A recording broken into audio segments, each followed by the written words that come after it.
Good morning. My name is Kirkham, and I'm your assistant rector. Tom King asked that I take a few minutes to offer some observations on what St. Peter has meant to me as a clergy person, and one in my case who has entered his calling through those red doors, really, in the back. The ones that you all come through every day. I came through to start my ministry as a priest. I came to St. Peter's a little over 2 years ago, and right out of a 3-year seminary program. Now, my vision of seminary was that I would be transformed into the man of the cloth. That I would float in and out of daily chapel. I would read ponderous and dusty theological books in mysterious languages. That I would talk to God amidst incense and candles and the faint drone of Gregorian chants, late each night and early each morning, possibly next to an arched stone window. That wasn't what seminary was like. It included some really boring and awful stuff, falling asleep, liking some students and not liking other ones very much, joking about mundane and very pedestrian things, acting silly and being late for classes. It was, in short, life in much of its fabric. It wasn't a thunderous change. Now, the funny thing is that I came out of seminary thinking similarly idealistic thoughts about what my priesthood would be like. I joined a parish in the gritty inner city. I'd preach liberation and hope to marginalized and oppressed people. I'd single-handedly tear down the walls of the old establishment itself, that bastion of white male privilege, and rebuild it anew. And it would take me not 3 days, but only 2. I would be armed with strong and dedicated 12 to 18-year-olds working in faith and joy beside me, because I was going to figure out how to get teens to come to church. In reality, I came to St. Peter's Church in Weston, surrounded by many of the same folks I might have encountered way back then at my job in Boston, living lives that might have reflected my own and Marjorie's in another circumstance, and woven out of much of the same fabric that my life was woven. It wasn't a fundamental dislocation of my world at all. It didn't, as they say, rock my world. And I've come to learn that transformations almost never happen, for me anyway, in biblical proportion.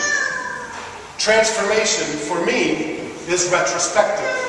It's what theologians might call epiphanic, rather than episodic. I've felt woven into the fabric of St. Peter's, welcomed and cherished and taken seriously and validated as someone who can journey alongside you and help guide that process as I am guided by all of you. And someone who can live authentically into this calling to be a clergy person. It has been truly a journey alongside, and one where I still discover the presence of God despite my occasional flights of fancy. One of the things I've witnessed at St. Peter's is that God is present everywhere. Everywhere. At my seminary, we of course talk about how God is present in jail, in a tenement house, in a free medical clinic, under a city bridge. Of course, that's what we at seminary embrace, the liberation God of distributive justice. But God is everywhere, every bit as present among people who, because of circumstances that present themselves in one particular way to the world, people who are expected to be strong and powerful and resilient and resourceful, yet are as human and needful and frail as the next. And the joys of those lives and the grief and mourning those lives face are every bit as startling and stunning as they are for anyone else. And finding God is still the issue. God may be in front of us, but we're not always in front of God. St. Peter's has also reinforced for me the notion that our God is a relational God. that God is found in the relationships we share with others and our drawing together as a community. This community claims and owns its purpose beyond personal gain or personal preservation, and that may be a reflection of our collective yearning for God. I've taken some time to build relationships with parishioners here that I've not taken before, certainly not in other churches I've attended. And while this, of course, is part of my function, it has shown me beyond a doubt that the church is you. It's you. It's you in all your variety and patterns and complexity. It's not me, and it's not Stephen, and it's not Bishop Shaw. Indeed, we offer something to help things go and get going and provide a service to the community, but St. Peter's, indeed, the entire church itself is nothing if it's only a couple of priests or a music director and an administrator who keep the others in line. It's truly all of you.